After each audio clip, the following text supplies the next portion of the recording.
We've been conditioned to believe that we evolved slowly from primitive beginnings to where we are today, a linear progression of advancement. And yet, we all intuitively know that there are gaps in this narrative, things that don't quite add up. You ever wonder why certain parts of history are never taught in school? Why some stories are whispered while others are shouted through textbooks?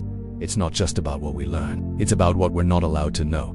Take the Moors, for example. They brought math and astronomy and libraries to a Europe that was deep in the Dark Ages, but most people have never even heard of them. Or the Olmecs, a civilization in ancient America with stone heads, an advanced calendar and possibly African roots thousands of years before Columbus. And what about the Dogon people in Mali? They knew about Sirius B, a star invisible to the naked eye, long before Western science discovered it in the 1800s. How does that even work? These facts aren't just missing. They were buried, rewritten, whitewashed, or dismissed as myth. Because if people knew the real depth of their roots, if they knew that ancient civilizations had knowledge of the stars, the body, vibration, energy, mathematics, and time, we'd start asking the wrong questions, or maybe the right ones. What if we didn't evolve into who we are now, but devolved from something greater? What if the story had to be controlled to keep the people in line, not by lying outright, but by erasing, selecting, redefining? They say history is written by the victors, but truth echoes in the cracks, in the ruins,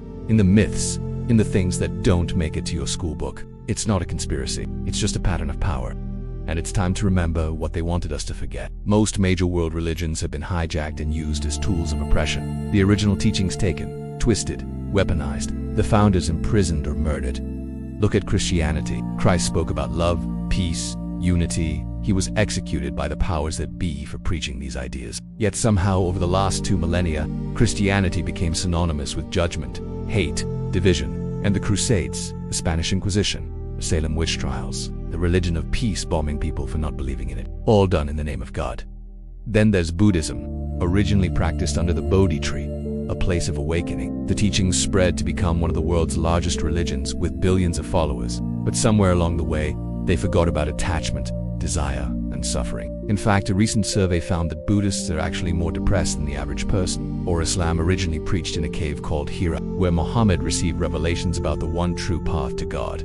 Today, Muslims fight other Muslims, for other Muslims, and against other religions. The birthplace of Islam was just bombed by the West for being Muslim. Remember when Jesus fed the poor and the sick and the outcasts, turned water into wine and raised the dead? Well, so did his father, Allah, and so did Buddha, and so did countless other spiritual masters, but only Jesus was nailed to a cross. Coincidence? What if the real history was one of enlightenment? What if humanity once lived in peace and harmony and used the earth in balance and reverence? What if we had the gift of universal love and happiness, but chose to forget? What if we covered up the evidence? Because if we knew we had once attained that level of consciousness, we'd probably figure out how to get back there, which would put us in a very powerful position. After all, who's really in control? A group of outdated religious texts? Or is it us calling the shots? Now, check it out. The suppression of alternative histories doesn't stop at religion. It's everywhere. Archaeology is often called the digging up of history. But what do archaeologists actually unearth? Broken pottery, old buildings, human bones. And what happens to these discoveries? Sometimes they're displayed in museums where only a few people will ever see them. Other times they're locked away in storage rooms, never to be examined again. Why? Who decides which artifacts are important and which are ignored? What secrets are they hiding? What stories are they burying? They don't want you to know that the Egyptian pyramids were built during the Bronze Age, thousands of years before the wheel was invented. They don't want you to know that the Egyptians kept detailed records of their history, including a royal genealogy that goes back tens of thousands of years, including a list of their kings that predates the beginning of the dynastic period by several thousand years. What if they were hiding evidence of a much older, more advanced civilization? They don't want you to know that Göbekli Tepe in Turkey is 12,000 years old.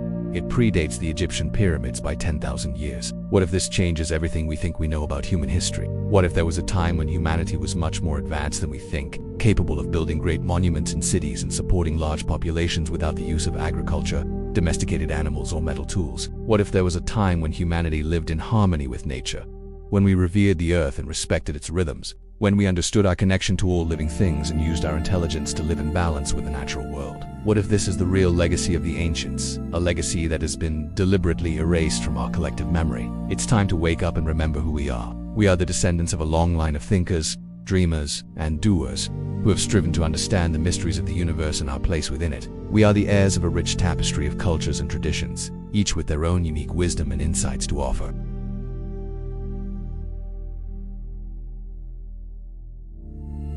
It is time to break free from the shackles of ignorance and embrace our birthright as seekers of truth. It's time to reclaim the lost history of humanity and discover the full potential of our species. Let's begin.